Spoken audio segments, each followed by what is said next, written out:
The house was finally quiet after the family party, but the kind of quiet that felt heavy instead of peaceful, like the air was waiting for something to fall apart in the dark. My name is Natalie Brooks. I am 31 years old, and I stood alone in the living room while everyone else laughed in the kitchen, trying to understand why my chest suddenly felt tight without any clear reason. I opened my banking app because I needed to send a simple payment before bed.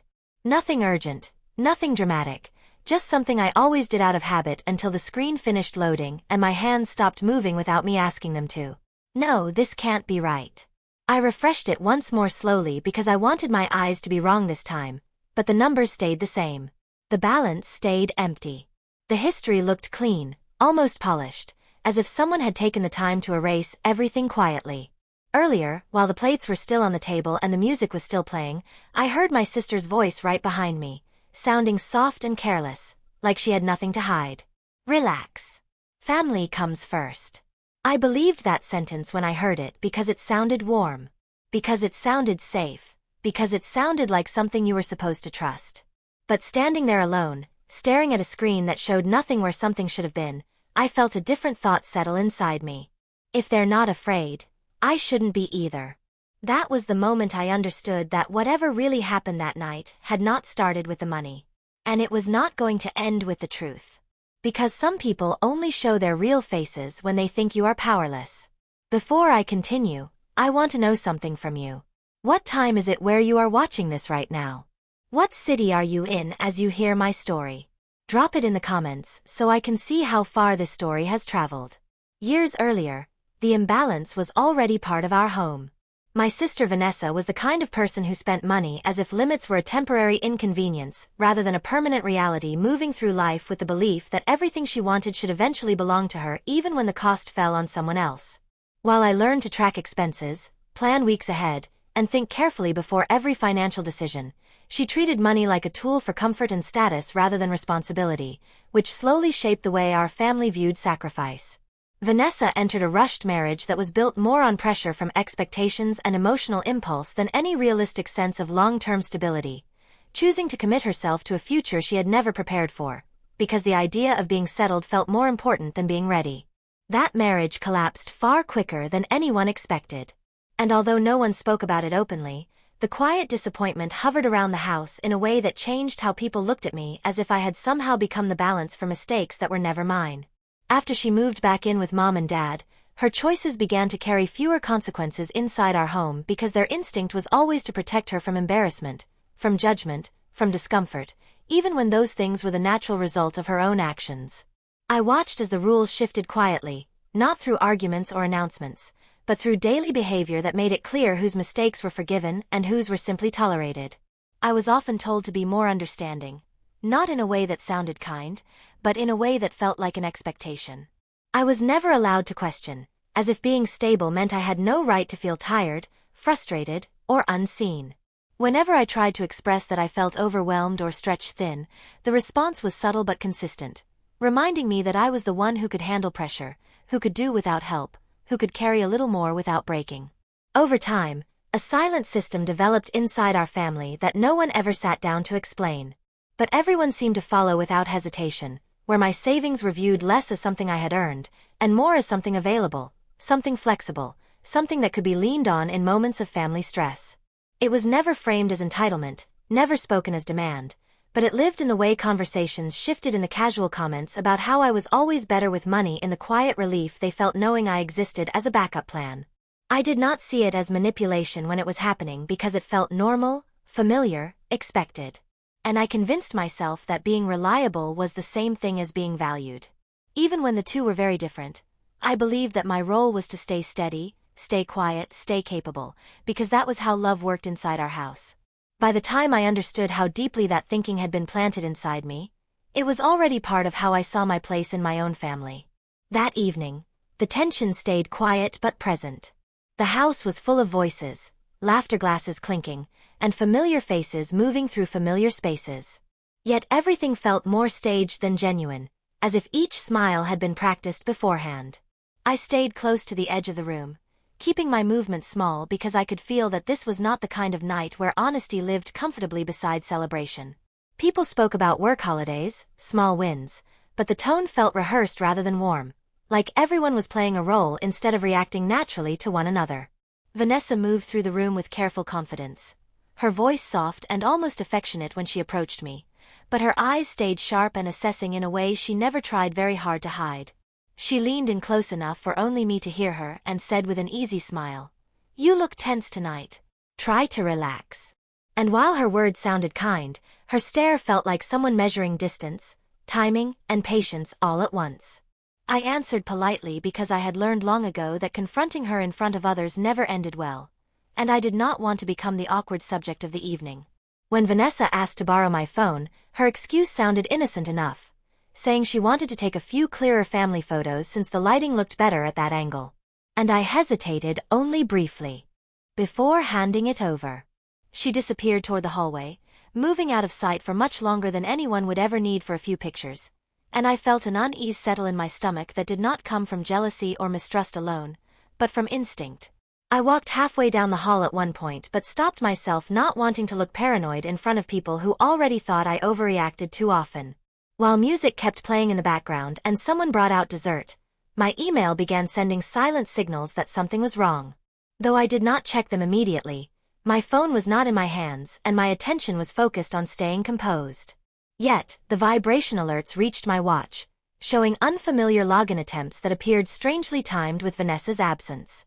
I kept my face calm, nodded at the right moments in conversations, answered questions with safe, neutral words, but inside I could feel a slow tightening that had nothing to do with stress from work or social pressure.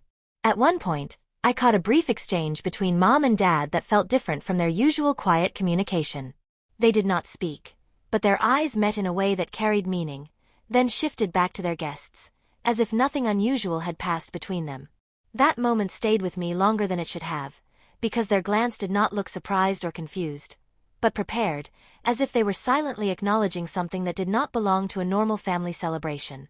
I tried to convince myself I was reading too much into it, but my intuition refused to relax. The longer the night continued, the clearer it became that this gathering felt more like a performance than a reunion.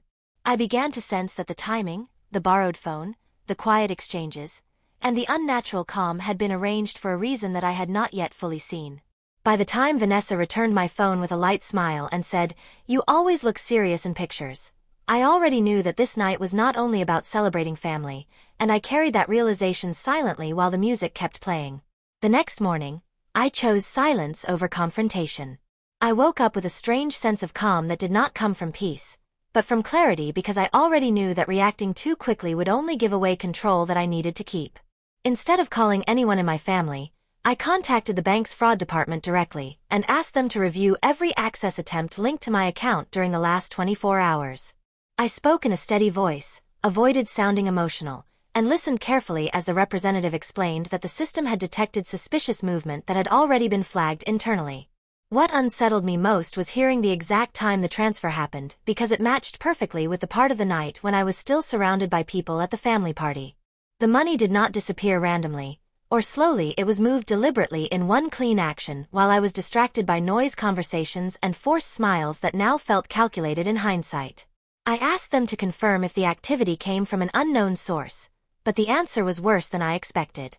The access log showed a device that I recognized instantly because it had been used inside Mom and Dad's home before when I had visited or stayed overnight. The representative explained that it was marked in the system as a trusted device, which meant no extra verification was required at the time of entry.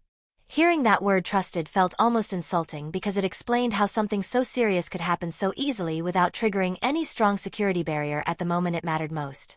I did not tell anyone what I had learned that morning. Not Mom, not Dad, not Vanessa, because I understood that speaking too early would only give them time to adjust their stories or destroy anything that could expose the truth. I kept my voice normal during casual phone calls. I replied to messages with the same tone I always used. I allowed them to believe that I was unaware because that illusion protected me far better than anger ever could. Instead of confronting them, I began collecting everything quietly. Screenshots of login histories, transaction summaries, timestamps, device identifiers, and confirmation emails that showed exactly how the access had been granted. I saved these records in multiple secure locations, created backups, and treated each piece of data as evidence rather than memory.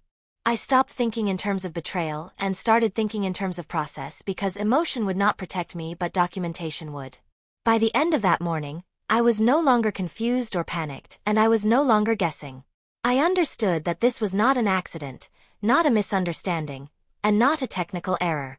It was a deliberate action carried out by someone who knew my habits, my routines, and the weak points in my trust. I stayed silent through it all, not because I was weak, but because I was preparing to make sure that when the truth finally surfaced, no one would be able to deny it. That same night, I walked back into their house. The music had been lowered. Plates were stacked unevenly on the table. Half-finished drinks sat abandoned beside folded napkins, and the air felt heavier than before, not loud, but tense, as though everyone inside had already agreed on something, and simply decided I did not deserve to know what it was. I stepped into the living room without raising my voice or announcing my return, because I wanted to see their faces before they had time to prepare for me. Vanessa sat on the sofa with her hands resting loosely in her lap, looking relaxed in a way that felt practiced rather than natural. Mom stood near the kitchen doorway, twisting a dish towel slowly in her hands while Dad leaned against the counter with his eyes fixed on the floor instead of meeting mine. No one asked why I had come back. No one asked whether I was okay. I moved closer and stopped in front of them, asking directly about the access to my account without softening my tone or pretending it might have been a technical mistake. I looked straight at Mom and Dad because I wanted to see whether they would lie before they were forced to do it. They did not answer right away, and the silence between us felt like an answer that had been rehearsed long ago. Vanessa showed no surprise, no fear, and no hesitation, only a calm stillness that suggested she had already prepared herself for this moment. I turned toward her and said quietly, "Tell me the truth." She lifted her chin slightly without defensiveness, without apology, without shaking, then answered, "We needed it more." The words fell between us without noise or drama, and the cold certainty in her voice told me more than any shouting ever could. I did not ask how long they had been planning it. I did not ask who typed the password. I did not ask why they believed they had the right to take something I had worked for, because those questions no longer belonged to me. And in that moment, the only thing that mattered was control. I sat down across from them, not because I felt weak, but because I wanted to lower the temperature in the room while tightening the pressure around them. I told them I had not come back to yell, cry, or beg for an explanation, and I explained that I had returned only to observe how far they were willing to go now that everything had been exposed. Mom tried to speak, but the words caught in her mouth while Dad shifted slightly, still refusing to look directly at me, and Vanessa did not move at all. Instead of arguing, I took my phone from my pocket and placed it on the table between us, not to show evidence yet, but to make it clear that I was no longer walking through this situation blindly. I told them I had initiated a formal tracking process with the bank, that device login had been recorded, that timelines had been secured, and that from this point forward, the situation was no longer emotional or personal to me. Vanessa's expression did not change. Mom's hands began to tremble slightly, and Dad finally lifted his head. I told them that from this moment on I would not handle this as a family matter, that I would not protect them, that I would not negotiate, and that I would allow the system to do what it was built to do because people who steal from family often believe the law will hesitate, and they are usually wrong. The room remained quiet without raised voices, without apologies, without anyone reaching toward me. When I stood to leave, I felt something settle inside me. A feeling cleaner than anger, steadier than fear, and stronger than sorrow. Because the moment they stopped being my family was also the moment I stopped being their secret. Before closing the door behind me, I paused long enough to say one final calm sentence about what happens when silence is replaced by legal process. That thought stayed with me as the night stretched forward. 2 days later, the power shifted. I woke up that morning with a calm that surprised even me because I already knew that everything set in motion was about to step out of emotion and into something structured, official, and impossible for them to erase or twist. I did not call anyone. I did not warn anyone. And I did not hesitate because hesitation had belonged to the version of me that no longer existed. The first knock came just after 9 in the morning. Slow, controlled, and precise. Not the kind of knock that belonged to visitors or neighbors, but the kind that carried authority and training behind it. When I opened the door, I saw a bank fraud investigator standing on the front step holding a folder thick enough to speak for itself. His presence felt clinical, professional, and heavy, which made my parents shift slightly behind me, though they tried to pretend it was nothing important. He explained that he was required to conduct an in-person verification due to irregular activity tied directly to my primary and secondary accounts, and his tone was calm enough to sound routine, yet firm enough to make it clear that this was not a discussion.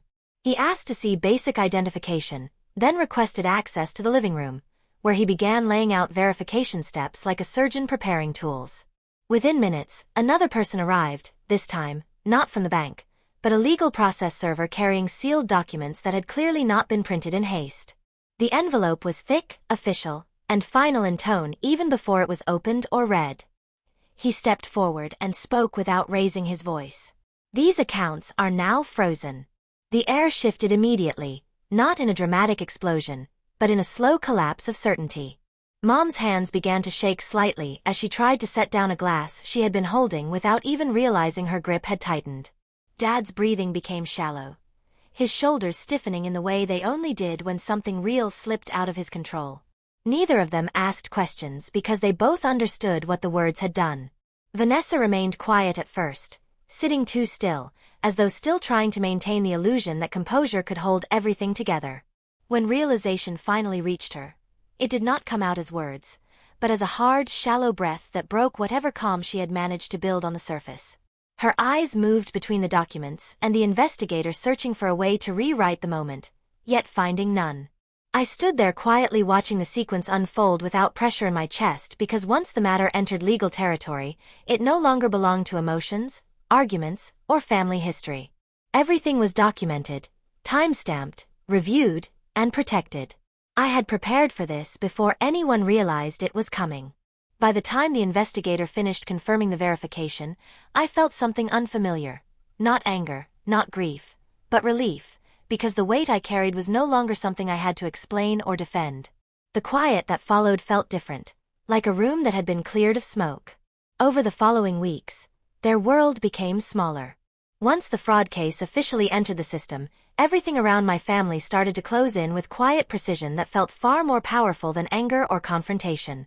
The investigation did not move loudly. It moved through records, databases, internal reports, risk flags, compliance audits, credit agencies, institutional reviews that I never needed to touch myself. My role ended the moment the legal process began, because real consequences are not delivered by emotion. They are delivered by systems that do not care who you are related to. My parents were the first to feel it fully. Their main accounts were frozen without negotiation. Transactions were reviewed line by line. Spending patterns were logged. Approvals were suspended. Transfers were blocked. Every card tied to their names started returning error messages. The kind of panic that silence creates is different from shouting because it grows internally with nowhere to escape. They could not spend, borrow, move, hide, delay, soften, explain, or reframe their situation. Once the record became permanent, their credit profiles shifted almost overnight. Payment histories no longer appeared clean. Internal trust scores dropped. Risk categories changed. Financial institutions began to see them as unstable. Doors that used to open quietly now stayed locked long before anyone bothered to explain why. Routine services turned into background checks. Friendly approvals turned into automated denials. Vanessa lost something far more difficult to recover. Social credibility disappeared without ceremony. Invitations slowed. Messages stopped. Friendly names turned distant. Professional connections stopped returning calls. People do not like to be associated with investigation files, even when they never speak about them. Opportunities evaporated quietly the way trust does when no one is watching.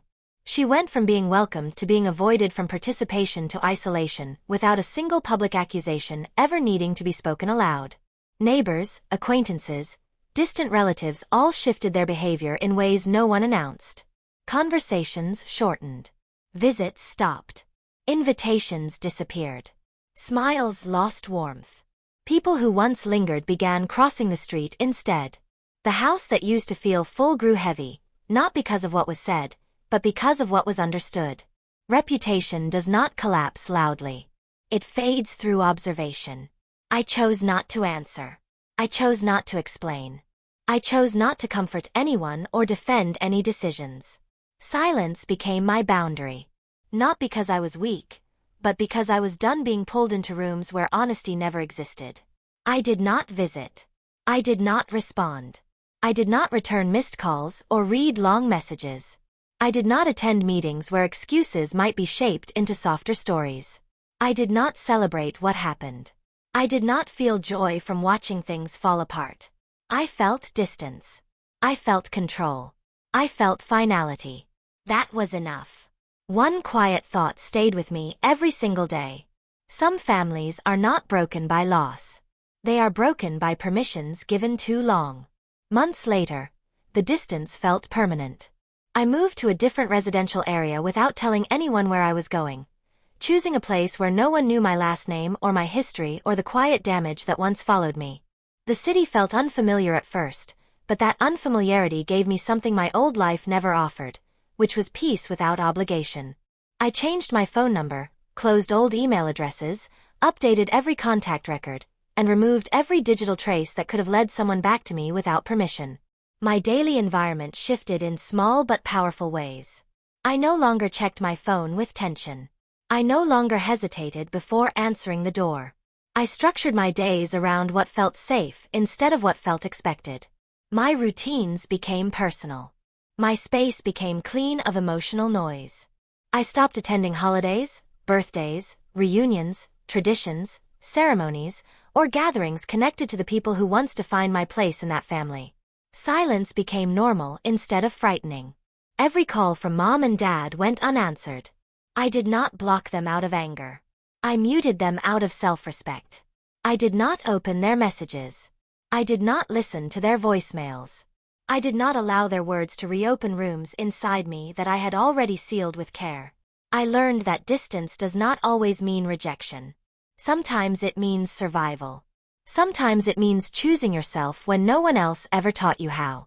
I built a new life without needing to ask for approval or explain my choices or justify boundaries that should have existed long ago. I made financial decisions without fear of being treated like a resource.